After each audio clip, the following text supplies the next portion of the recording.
the one, the only, Ben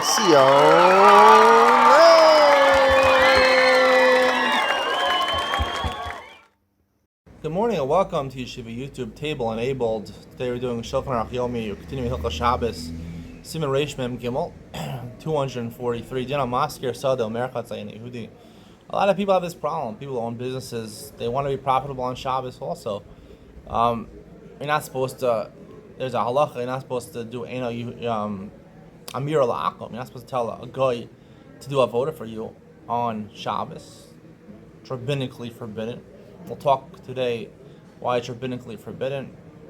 Actually, we'll talk about it in Siman Reish Mem Daled, which I'm also doing today, because tomorrow morning I have other things to do. I'm not able to give shiurim. So we'll do two simanim today. Aleph, two halachas. Lo yasker adam merchat shelo le'enei Yehudi.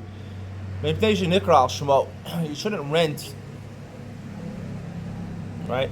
You own a bathhouse. You own a spa. You shouldn't rent it to a non-Jew to work on Shabbos, right?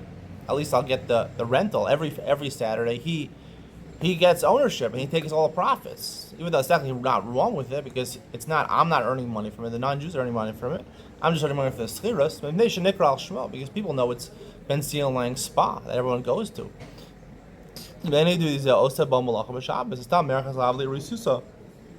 People don't know. It's not standard that when people have a spa, they rent it out. Different people own it different days. It doesn't work like that. People will say he didn't rent it out. He's just telling him, Amir la'akom. He's telling him, go work for me. I'm paying you to work. Keep the spa open on Shabbos, and I'll get all the money from it. Like he paid him a daily wage to run it. And it comes as mir la'akom, which is forbidden. And it's more chomer when it comes to these things which are mechuber. We're going to see mechuber, things which are, right, a spa is in the ground, it's real estate, right? A store is something like that. Aval sada mutter. However, when it comes to a field, you're allowed to do this, to rent it out for one day for Saturday. Because a lot of times people have big fields and they have sharecroppers. People will basically rent out part of the field, or take a portion of, they work a portion of the field to get basically whatever that part of the field produces. Everyone knows it's a Jewish field. People want, there's no maras ayin over here. Right? There's no problem over here. He rented it out, right? If you rent it out, it's not a mir la'akom. He owns it, right? It's not a mir la'akom. He's renting out the place on Saturday, but it looks like a mir la'akom. That's why it's a problem. And by Sada, people, even though they know it's a Jewish field, they know that he probably rented it out for the Sabbath. He's working for himself. Your oven is like a merchat. That's your oven. You don't rent it out. A millstone, this is back in the day. I don't know what the modern day equivalent would be. That's something that, one person doesn't own himself. Basically, something that, a type of tool, a power tool or something like that people rent out to other people. A snowblower, maybe people don't buy it themselves. That's like a sada over there, because again, people know that people rent it out. It's a question of marasayin over here. It looks like I did amir la'akom. And even when you rent out the sada, even if you don't, you get profits, right? You say, take an acre of my land, work it on the Sabbath, and you get to take 1/3 of the profits. The rest goes to me. Because the non-Jewish person doesn't, he can do nothing, or he can do everything. I give him control over that. If he wants to do it, he's doing it himself. Yes, I profit. That's indirect. Even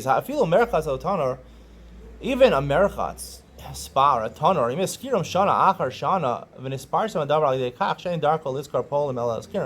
I'm moving to Eretz Yisrael. I want to rent out my spa in America, and I'm renting it out for a year, 2 years.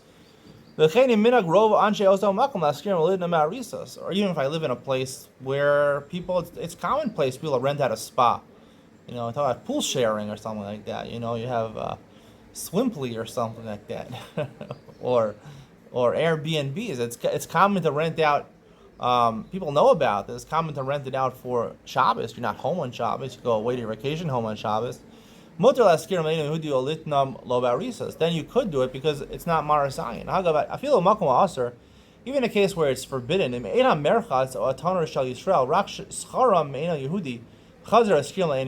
owned it. You rented it yourself, and then you re-rented it to someone else. It depends what people think. People think it's yours or not.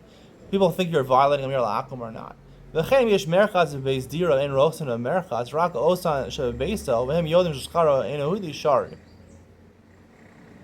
Similarly, if there's a spa in a private house, and people know that you don't use that, you use it for your business. You don't use it for yourself.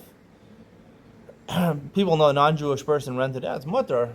Let's say you did it in a case you rented out your spa, or you rented out your oven, your industrial oven, and you weren't supposed to do that. Some say that if you profited from it illegally, according to Allah, you can take the profits.